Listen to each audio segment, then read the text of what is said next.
साल होता है सन 2043, यानी कि भविष्य की दुनिया। ये वो दुनिया है जब आर्टिफिशियल इंटेलिजेंस की तादाद बहुत ज्यादा है।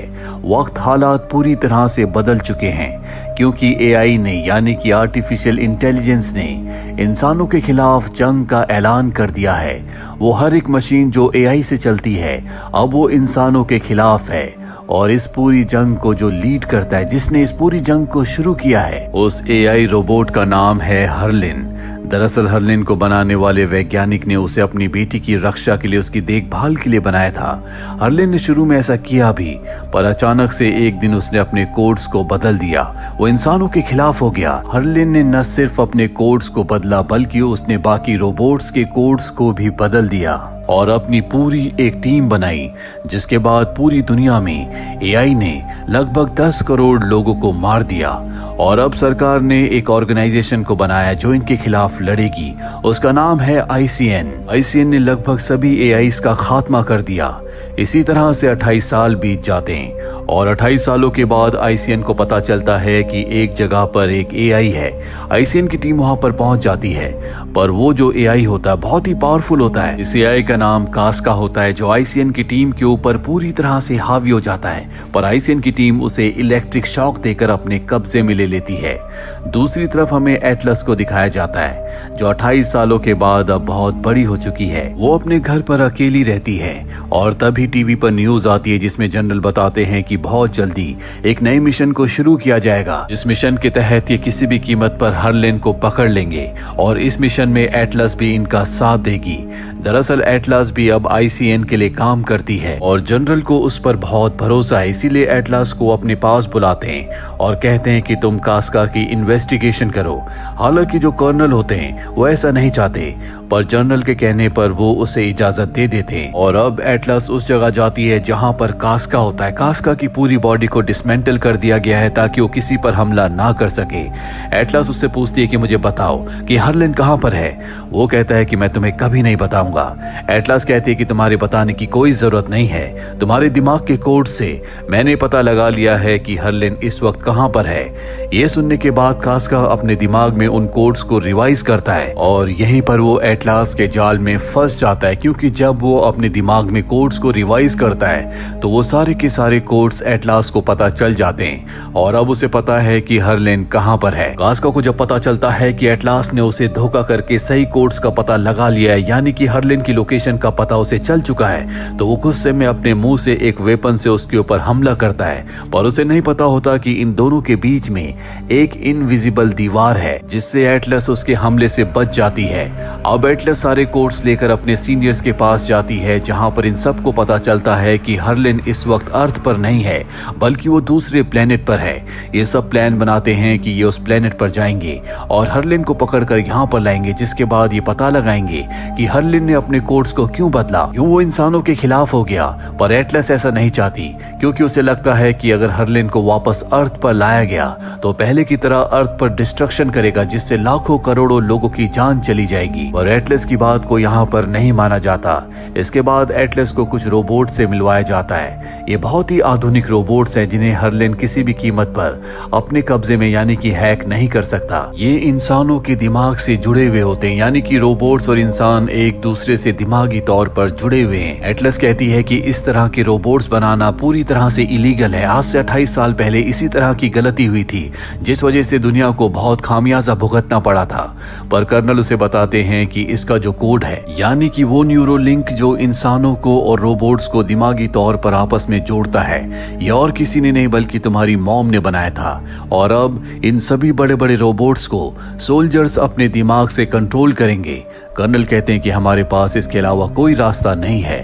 एटलस को उनकी बात माननी पड़ती है और अब ये सब के सब अर्थ से उस प्लेनेट की ओर निकल पड़ते हैं जहां पर हर्लिन रहता है। बहुत लंबा सफर तय करने के बाद ये उस प्लेनेट के पास पहुंच जाते हैं जहां पर हर्लिन है।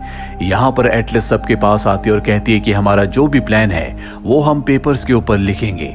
ये सुनकर सब हैरान हो जाते हैं, क्योंकि ये वो वक्त है जब हर चीज कंप्यूटर से की जाती है, पेपर्स का कोई भी इस्तेमाल नहीं करता। एटलस सबको समझाती है कि अगर हम ये कंप्यूटर पर या किसी भी गैजेट पर करेंगे तो हर्लिन को हमारे प्लान के बारे में पता चल सकता है। इसके बाद सब अपने न्यूरो लिंक निकाल देते हैं और ये प्लान को डिस्कस करते हैं, जहां पर एटलस बताती है कि जिस प्लेनेट पर हम पहुंचने वाले हैं, जहां पर हर्लिन छुपा हुआ है, वो इंसानों के अनुकूल नहीं है। वहां पर बहुत तूफान आते हैं, साथ ही वहां पर बिजली के झटके भी लगते हैं। अब कर्नल भी यहाँ पर आ जाते हैं, जो सबको आगे के प्लान के बारे में बताते हैं और तभी इनके स्पेसशिप के ऊपर हमला हो जाता है जो हर्लिन के रोबोट्स ने किया होता है। ये सब के सब अपने रोबोट्स के साथ जुड़कर उनके अंदर बैठ जाते हैं और स्पेसशिप के बाहर हर्लिन के रोबोट्स से लड़ना शुरू कर देते हैं। कर्नल एटलस को बताते हैं कि हमारे पास एक कार्बन बॉम्ब है जिससे हम यहाँ पर पूरे के पूरे प्लेनेट को हर्लिन के साथ डिस्ट्रॉय कर सकते हैं। और ये बताने के बाद वो एटलस को एक रोबोट के अंदर डाल देते हैं और स्पेसशिप से बाहर फेंक देते हैं क्योंकि स्पेसशिप क्रैश होने वाला है।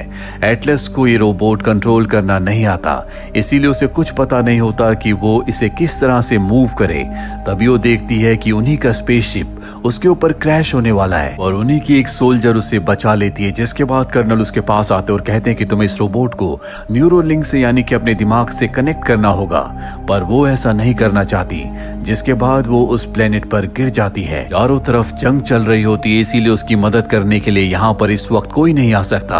अब वो जिस रोबोट के अंदर बैठी है वो उसे कहता है कि तुम्हें मुझे अपनी न्यूरो लिंक यानी कि दिमाग से कनेक्ट करना होगा, पर एटलस ऐसा नहीं करती। वो उसे मैन्युअली कंट्रोल करने की कोशिश करती है। जिसके बाद उसका रोबोट उसे अपने बारे में कुछ बताता है और अब एटलस उसे वॉक करते हुए उस जगह तक जाने की कोशिश करती है जो इन सब का रेस्क्यू पॉइंट है। उस दूर जाने के बाद वो देखती है कि उसके साथ जितने भी सोल्जर्स आए थे उन सब के रोबोट्स वहां पर नीचे गिरे हुए हैं। उनके अंदर जितने भी सोल्जर्स होते हैं सबकी मृत्यु हो चुकी है। यह देखकर उसे बहुत दुख होता है। यहाँ पर कर्नल का रोबोट भी होता है जिसके अंदर कर्नल नहीं होते, जिससे वो समझ जाती है कि कर्नल शायद अब भी जिंदा है। तभी यहाँ पर हर्लिन के बहुत सारे रोबोट्स आ जाते हैं। वो देखती है कि कास्का, जिसके दिमाग से उसने इस प्लेनेट की इंफॉर्मेशन निकाली थी, जिसे अर्थ पर आईसीएन ऑर्गेनाइजेशन ने अपने कब्जे में ले लिया, वो यहाँ पर है। उसे कुछ समझ नहीं आता और अब ये उसके ऊपर हमला कर देते हैं, पर उसका रोबोट यहाँ से उसे लेकर भागना शुरू कर देता है। वो भागते भागते एक तूफान में फंस जाता है। यहाँ पर हर्लिन के रोबोट्स भी उसका पीछा कर रहे होते हैं और अब एटलस को समझ में आ जाता है कि उसका अंत नजदीक आ चुका है। इसीलिए वो अपने रोबोट से कहती है कि तुम्हारे पास जो आयरन बॉम्ब है उसका इस्तेमाल करो। उसका रोबोट कहता है कि नहीं, मैं ऐसा नहीं कर सकता, अगर मैंने ऐसा किया तो धरती फट जाएगी। पर एटलस कहती है कि तुम्हें ऐसा करना होगा और अब उसका रोबोट यहाँ पर आयरन बॉम्ब को ब्लास्ट कर देता है। जिसके बाद उसके आसपास जितने भी हर्लिन के रोबोट्स होते हैं वो सब के सब डिस्ट्रॉय हो जाते हैं। पर अब भी उसके सामने कास्का है जिसके हाथ में गन है, पर इससे पहले कि वो गन से हर्लिन और उसके रोबोट के ऊपर हमला करता, वहां की जमीन धंस जाती है, जिससे एटलस जो कि अपने रोबोट के अंदर बैठी हुई है वो जमीन की गहराइयों में गिरना शुरू कर देती है। इस जमीन के बहुत अंदर गिर जाते हैं और गिरने की वजह से एटलस का पैर फ्रैक्चर हो जाता है और उसका रोबोट उसकी मदद करता है, उसके पैर को रिपेयर करता है, साथ ही उसे कुछ खाने के लिए देता है। यहाँ पर एटलस जो रोबोट्स के ऊपर पूरी तरह से अविश्वास करती है, यानी कि उसे किसी भी रोबोट पर कोई भरोसा नहीं है, क्योंकि बचपन में हर्लिन रोबोट जो उसके पिता ने उसके लिए बनाया था उसने उसे धोखा दिया था। पर अब यहाँ पर उसकी अपने इस नए रोबोट के साथ दोस्ती हो गई है। वो कहता है कि तुम न्यूरो लिंक को पहन लो, इससे मैं तुम्हारे दिमाग से कनेक्ट हो जाऊंगा, हम दोनों का दिमाग एक दूसरे के साथ सिंक हो जाएगा। हालांकि एटलस मान तो जाती है, लेकिन अब भी वो अपने रोबोट को अपने दिमाग का एक्सेस नहीं देती, जिस वजह से ये दोनों एक दूसरे से दिमागी तौर पर नहीं जुड़ पाते। इन दोनों के बीच में आर्ग्यूमेंट्स होते हैं, जिसके बाद एटलस अपने दिमाग का कुछ हिस्से का एक्सेस उसे दे देती है। उसके रोबोट को पता चलता है कि इनके पास 14 घंटे हैं। 14 घंटों के बाद वो शट डाउन हो जाएगा। अब ये दोनों के दोनों जमीन के ऊपर आ जाते हैं और जब ये आगे बढ़ रहे होते हैं इनके सामने एक बार फिर से कास्का आ जाता है, लेकिन इस बार एटलस का रोबोट उसका सामना करने के लिए पूरी तरह से तैयार है। उसने उसके रास्ते में कई सारे बॉम्ब बिछा दिए होते हैं, वो सब के सब ब्लास्ट होना शुरू हो जाते हैं और जब ये उसके पास जाते हैं तो देखते हैं कि कास्का का धड़ अब खत्म हो चुका है। उसका अब सर ही सर बचा है, जिसे एटलस डिस्ट्रॉय कर देती है और अब वो अपने रोबोट से बोलती है कि हमें उस जगह जाना होगा जहां पर हर्लिन है, पर उसका रोबोट मना कर देता है। एटलस इसका कारण पूछती है। वो बताता है कि अगर हम उस तरफ गए तो हम जिंदा नहीं बचेंगे, हमें रेस्क्यू पॉइंट पर जाना होगा। पर एटलस उसकी बात नहीं मानती, क्योंकि उसे पता है कि कि हरलेन से पूरी इंसानियत को, अर्थ को खतरा है। वो उसकी बॉडी से यानी कि रोबोट से बाहर निकलना चाहती है, पर अब क्योंकि उसका दिमाग न्यूरोलिंक से रोबोट से कनेक्टेड है, इसीलिए वो उसके माइंड को कंट्रोल करके उसे ऐसा करने से मना करता है। यहाँ पर हमें एटलस की बचपन की यादों को दिखाया जाता है जो उसे हमेशा डिस्टर्ब करती है जब वो बहुत छोटी थी। और हरलेन रोबोट जो उनके साथ उन्हीं के घर पर रहा करता था, जिसका दिमाग उसकी मॉम के दिमाग के साथ कनेक्टेड था, हरलेन ने अपने दिमाग से एटलस की मॉम के दिमाग को मैनिपुलेट किया और उन्हें अपनी जान लेने पर मजबूर कर दिया। और यही एक कारण होता है जिस वजह से कभी भी वो किसी भी रोबोट, किसी भी एआई पर विश्वास नहीं करती और ना ही वो अपने दिमाग को न्यूरोलिंक से रोबोट के साथ कनेक्ट करना चाहती थी। पर अब उसका दिमाग उसके साथ कनेक्टेड है। जब उसके दिमाग में सारी यादें आती है तो उसका रोबोट भी ये सब कुछ देख लेता है, जिसके बाद वो एटलस से माफी मांगता है। एटलस कहती है कि हमें उस लोकेशन पर जाना होगा जहां पर हरलेन है। वहां पर जाने के बाद मैं अपनी टीम, अपनी ऑर्गेनाइजेशन को यानी कि आईसीएन को हरलेन की लोकेशन यहां से भेज दूंगी, जिसके बाद आईसीएन उसकी लोकेशन पर हमला करके उसके साथ उसके सभी रोबोट्स का खात्मा कर देगी। और अब उसके रोबोट को उसकी बात माननी पड़ती है। जल्दी उस जगह पहुंच जाते हैं जहां पर हरलेन का पूरा बेस है, पर उसके जो एआई, उसके जो रोबोट्स होते हैं, वो एटलस के रोबोट को शट डाउन कर देते हैं और एटलस को पकड़कर हरलेन के पास ले जाते हैं। हरलेन उसे देखकर गुस्से में आ जाती है क्योंकि उसी की वजह से उसकी मॉम की मृत्यु हुई थी। एटलस को यहाँ पर हरलेन का प्लान पता चलता है। दरअसल वो कार्बन बॉम्ब जिससे ये हरलेन को मारना चाहते थे, हरलेन उसी बॉम्ब से अर्थ पर कई हजारों लाखों लोगों को मारना चाहता है, जिसके बाद वो अर्थ पर पूरी तरह से अपना कब्जा कर लेगा। उस बॉम्ब का एक कोड कर्नल के दिमाग से उसे मिल गया होता है और उसका दूसरा कोड होता है एटलस के दिमाग में, और अब उसे वो कोड भी मिल जाता है, जिसके बाद वो एटलस को बंदी बनाकर उस जगह भेज देता है जहां पर कर्नल भी होता है। कर्नल के पास अब भी वो डिवाइस है जिससे दिमागी तौर पर किसी भी रोबोट से जुड़ सकते हैं, यानी कि न्यूरोलिंक। एटलस उनसे वो डिवाइस लेकर अपने कान पर लगा लेती है और अपने रोबोट को दोबारा से ऑन होने के लिए कहती है। बहुत मुश्किलों के बाद उसका जो रोबोट होता है वो ऑन हो जाता है और अब वो उससे कहता है कि तुम मुझे पूरी तरह से यानी कि 100% अपने दिमाग का एक्सेस दे दो। और अब एटलस ऐसा ही करती है, वो पूरा का पूरा एक्सेस अपने रोबोट को दे देती है, जिसके बाद उसका रोबोट उसके बचपन की सारी मेमोरीज को देख सकता है। वो देखता है कि एटलस जब बहुत छोटी थी तो उसकी मॉम हमेशा अपने काम में बिजी रहती थी, जिस वजह से वो एटलस को टाइम नहीं दे पाती थी और इस वजह से एटलस को हमेशा इग्नोर्ड लगता था। एक दिन वो हरलेन के पास जाती और कहती कि मैं भी तुम्हारी तरह इंटेलिजेंट, स्मार्ट बनना चाहती हूँ, इसीलिए तुम्हारे दिमाग में जो भी इंफॉर्मेशन है वो सारी इंफॉर्मेशन मुझे दे दो। जिसके बाद हरलेन और एटलस न्यूरोलिंक से एक दूसरे के दिमाग से कनेक्ट होते हैं और जब हरलेन एटलस के दिमाग को देखता है तो उसे पता चलता है कि किस तरह से इंसान हमेशा प्रकृति को डैमेज करते हैं, वो बहुत ही डिस्ट्रक्टिव है और अगर इंसान इसी तरह से करते रहे तो एक दिन वो अर्थ को पूरी तरह से खत्म कर देंगे। इससे अच्छा तो एआई है जो इस पूरी की पूरी अर्थ को बचा सकते हैं। ठीक उसी पल वो अपने दिमाग के कोड्स को बदल देता है। यहाँ पर एटलस की मॉम आ जाती है जो न्यूरोलिंक को निकाल देती है, पर अब तक हरलेन पूरी तरह से बदल चुका है। वो एटलस की मॉम को खत्म कर देता है, साथ ही वहां पर जितने भी आर्टिफिशियल इंटेलिजेंस यानी कि जितने भी रोबोट्स होते हैं उन सबको अपनी तरह बना देता है। यहाँ पर अब एटलस का और रोबोट का दिमाग पूरी तरह से 100% सिंक हो चुका है। ये किसी भी कीमत पर हरलेन को रोकना चाहते हैं जो कार्बन बॉम्ब से लाखों करोड़ों इंसानों को मारना चाहता है। ये उस तरफ निकल पड़ते हैं जहाँ पर हरलेन है। इनके सामने रोबोट्स की एक बहुत बड़ी फौज आती है जिसका ये सामना करते हैं। कर्नल भी इनका साथ देते हैं और बहुत सारे रोबोट्स को, आर्टिफिशियल इंटेलिजेंस को मारकर एटलस उस जगह पहुंच जाती है जहां से हरलेन कार्बन बॉम्ब को अर्थ के लिए लॉन्च करने वाला होता है।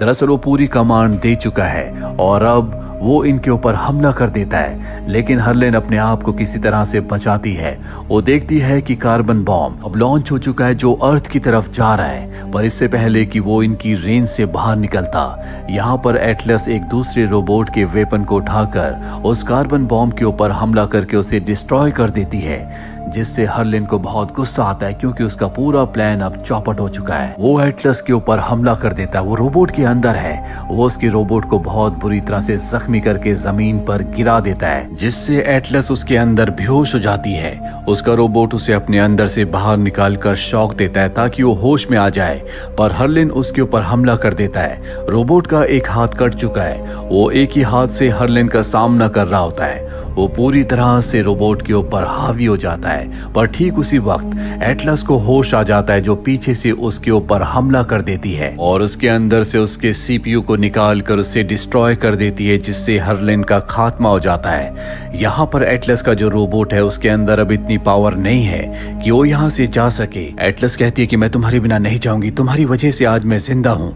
तुमने पूरी इंसानियत को बचाया है। वो कहता है कि हम दोनों में से यहाँ से एक ही निकल सकता है। वो उसे ऑक्सीजन देता है, साथ ही उसकी फेवरेट कैंडी भी। एटलस बहुत ज्यादा इमोशनल हो जाती है, जिसके बाद उसे यहाँ से रेस्क्यू पॉइंट जाना पड़ता है। अगली सुबह अर्थ से रेस्क्यू टीम यहाँ पर आ जाती है जो एटलस को अपने साथ ले जाती है।